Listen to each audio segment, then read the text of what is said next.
it and the more you have fun, your confidence skyrockets. And when your confidence is up and you have belief in yourself that you can do it, then anything is obtainable. And that's when that performance anxiety starts to decrease and your elite performance starts to increase. Especially when you have a family that's very supportive. Mm-hmm. And I thought, like, the coolest thing that he had told the kids, and especially in relation to the parents, and this might be transitioning off your question a little bit. That's okay.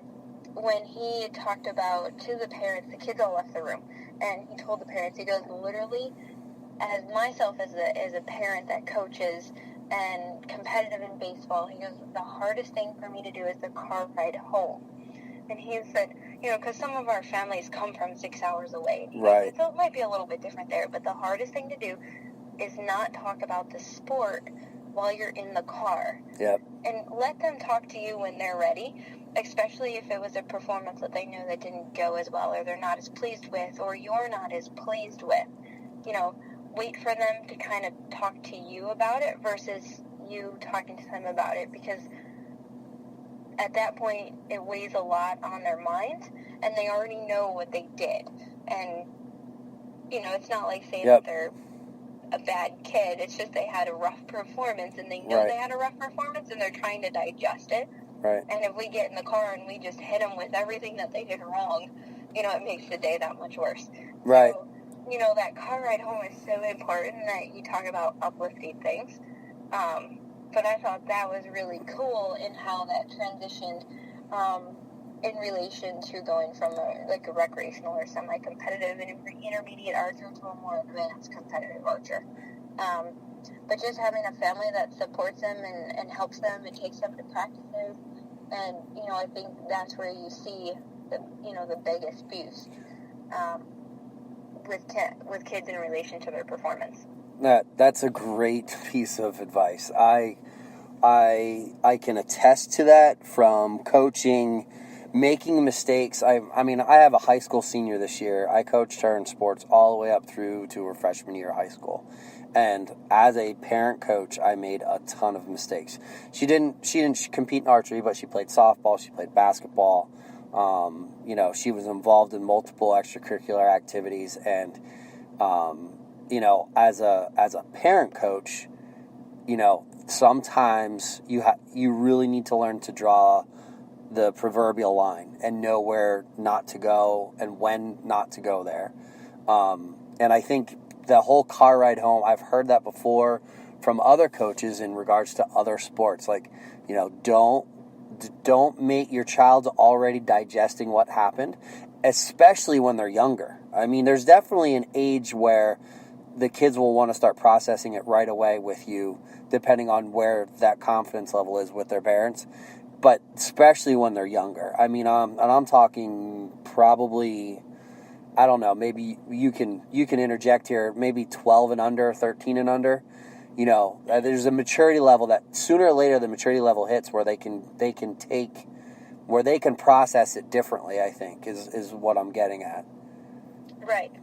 And I remember younger, and I'm 30 this year, so I remember when I was younger and shooting, and at the age of 14, 15 at indoor nationals, and being so nervous because I knew how well I was doing, and I got so nervous, and I remember just shooting this really rough shot, and it was like a 4 or something, and it's like that look back at mom or dad is doing so well, and it's like you look back and you're just, my parents knew by this point, like, what I needed, and it was just that thumbs up. And, like, that thumbs up of approval, it's okay. Like, everyone makes mistakes. They had a bad shot. Yep. Just keep moving forward made all the world of a difference for me, and that's what I tell so many parents. Like, I know you want to tell them, like, everything that they just did wrong on that shot. Yep. But in the middle of a competition, just give them a thumbs up. Like, yeah. And it's okay. Like, just keep moving forward. That is such good advice. I work at part-time. I work at a CrossFit gym, and the head coach there, he's the head weightlifting coach. We always talk about giving prompts to athletes. The time to do the prompts is in practice. But when you have somebody that's walking up to a barbell and they're going to lift, 85, 90%, 95% of their max lift, you can't coach that. You just have to let the athlete, you have to let them do them. They let their instinct, their training, and their practice take over and not coach at that moment. And that's one of the hardest things to do in any sport, but especially in archery, because archery is a very, I don't know if it's the right word, lonely sport. Like, those 3 arrows or 6 arrows or whatever, when you're shooting all alone, like, it's somewhat of an eternity mentally. It's a lot of work, you know? And especially when there's younger kids or even older kids, you know. I tell all of my kids that shoot, I tell them, don't look back at me. Don't look back at your parents. Process what you just did. Shoot the next arrow. That's it, you know. Mm-hmm. And I think that's great advice. The mental coach that works with the kids, you know, he has a saying in it, so what, next arrow? Because there's nothing you can do about the arrow that you just shot. That's right. It's gone. We can process it after we get off the line so that we can improve on the next one. Yep. But all you can do is shoot your next arrow. Yeah, that's such important details, you know.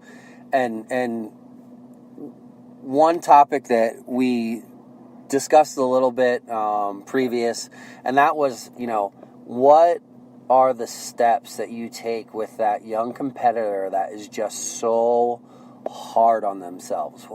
You know, and maybe this point, I don't know what your experience is with that. I'm sure you've come across it somewhere along the lines. But, you know, maybe this is going to be 2 coaches putting their heads together here. I definitely have seen that, you know, and it becomes a bit of a roller coaster ride with kids. Doesn't really matter. It's not a male-female thing. It's not even necessarily an age thing. It's just that where do you go with the kids that are just so super competitive that it starts to tear them apart kind of from the inside out? I guess it depends on the age, you know, how I handle it. For the little guys where they're like 12 and under, it's all about just being encouraging. Hey, that's okay, buddy. We'll get it next time, you know. And if it's during practice, I'll tell them, you know, what they can improve on, such as, hey, that's okay. Just slow down. We're going to have a good release. You know, nothing too in-depth because it's all about just being uplifting to them and keeping them in that mind frame of being positive about the shooting.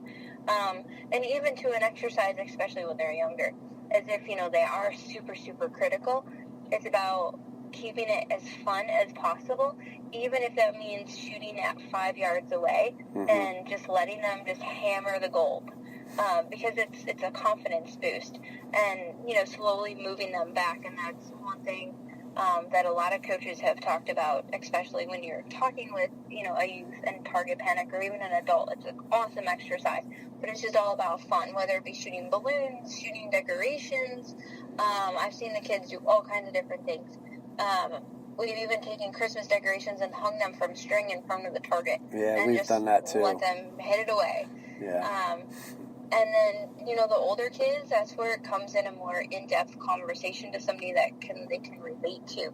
You know, and if it's a performance that is affecting them while they are on the line, especially in a competition, you know, during practice, if I see that same behavior as well, I'll video them.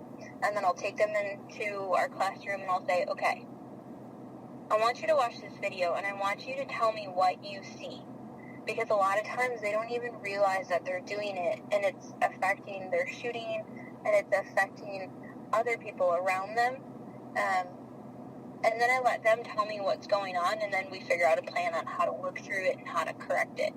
But I think anything with good reinforcement, whether that be compliments, even at a time when they don't feel that they deserve it, I think that's most important in helping them move through. And then, you know, as a coach or a parent, just reaching out to them.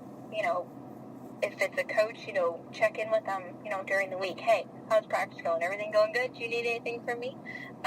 Or, you know, as a parent, you know, just being as supportive as possible, but being able to draw that line when it might be behavior that is really unacceptable, because then they know that they've crossed the line, with mom or dad as well. Right. That's good stuff. I will say that the concept of doing the video is probably something that myself as a coach I should do more of. I get so caught up in running practices, and I have my wife and another one of the parents helps with run. Like, I couldn't do it without them, because we have had such an influx of kids.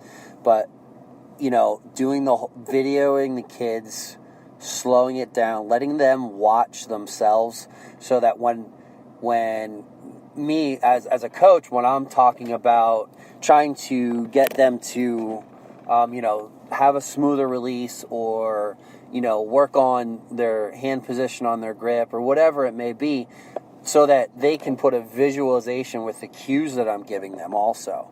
I think that's and I haven't used that probably nearly as much as I should, and now that you say it, I'm like, oh, light bulb, ding, just kind of went on. Because I'm thinking, as you're saying, and I'm thinking about half a dozen kids that could you really use that right now. And not just the form thing, but also from the emotional thing. The ability to control their emotions while they're standing on the shooting line. Because that stuff does affect those around them. I mean, even if it's not your teammate, or those little kids, they wear their heart, they wear their heart in their sleeve. So it's not like a lot of them do, not all, a lot, and when that can affect others shooting around them, and you don't want that to turn into one of those situations. So that's a great point. That's a huge point, and I'm so glad that you said it, because that's probably what I'm going to do the next practice we have. So yeah, and what I try and tell the kids, I'm like, it's not fair for you to treat yourself this way, and it's not fair for others around you either. And so them being able to see it, they can then understand a bit more, and then hopefully relay to us how we can help them. Right. And that's where there's got to be that confidence, I guess, also then between athlete and coach, that you can have that discussion. And sometimes you as a coach have to initiate it, and sometimes you as a coach just need to be the listener and let it happen whenever that moment may be, I guess, I would think. That's some priceless stuff right there. That's golden for sure. I think a lot of like my people I've made friends with over the last 2 years, and people will listen to that. So I would like to think that a lot of the stuff that you've mentioned and that we've discussed will help not just parents or shooters or whatever, but also some coaches. If there were other, we never really totally touched on the target panic topic, which I don't know, maybe we should. We had discussed the discussion about target panic, and I was saying my son, who is 10, from that transition from throughout 9 years old into 10, he's actually coming out of it relatively on his own. We did some work for a couple of months, just him and I, but and you said to me that target panic is something that you see a lot more kids than I do. You see it a lot more often in correct me if I'm wrong, like the 8 to 9, 10, 11 age range? Yeah, we see it quite often, and I think some of it has to do with how their mind and their body is changing so quickly, and a lot of times they can't keep up, and that goes along with their growth spurts and their emotions, but at the same time they're now old enough between that age of 8 and 12 where they start looking at the kids that they idolize, and then I think sometimes they start comparing, at least I hear from some of our little kids, is that, they're kind of comparing themselves to the older kids because that's their role models. Right. And their groups just aren't maybe sometimes quite as tight as some of the older kids, or, they just don't quite understand that those kids have had a lot more experience. They've lived it a little bit longer in most cases, and so the little kids tend to be harder on themselves. And the best thing that we've been doing with the kids is just moving them back up close.